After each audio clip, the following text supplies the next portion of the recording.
Dito may nag-message sa akin na isa kong supporter na mag-RG daw kami. Kaya hindi ko na agad ito pinatagal, in-invite ko naman siya agad dito. Agad naman siyang pumasok kaya in-start ko na agad ang laro. At napansin ko guys na 11 days na lang ay mag-e-end season na naman kaya ang goal natin ay makaabot man lang sa mythical glory na 70 star man lang.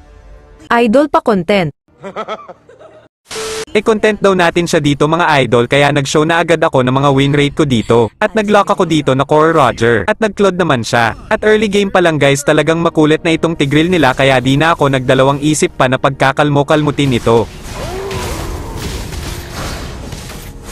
Uy, bagsak!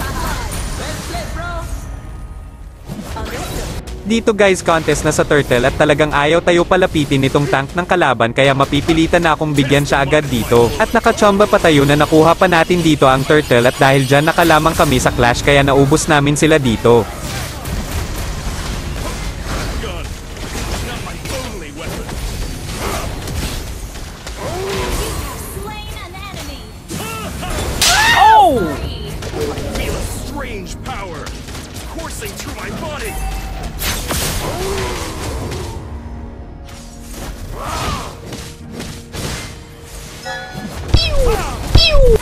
Dito guys nahuli ako ng tank nila kaya hindi ako nakaretre dito pero ayos lang panalo naman kami sa clash at naubos pa namin sila ulit.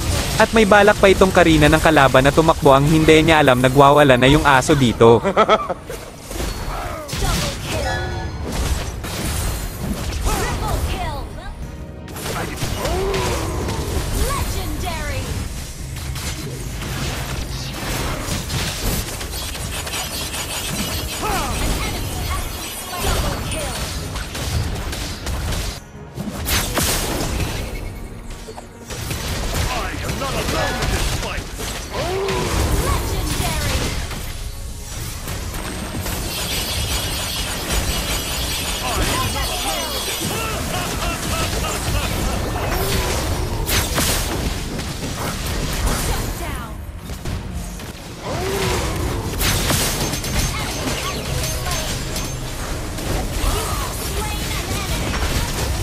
At dito guys naubos ulit namin sila dito at saktong respond na yung Lord kaya kinuha ko na agad ito.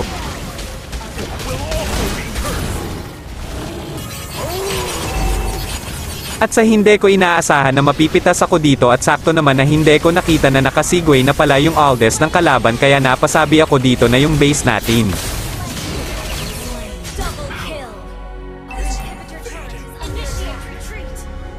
Kaya wala akong magawa dito na kung di panoorin na winawasak ng Aldes ang base namin.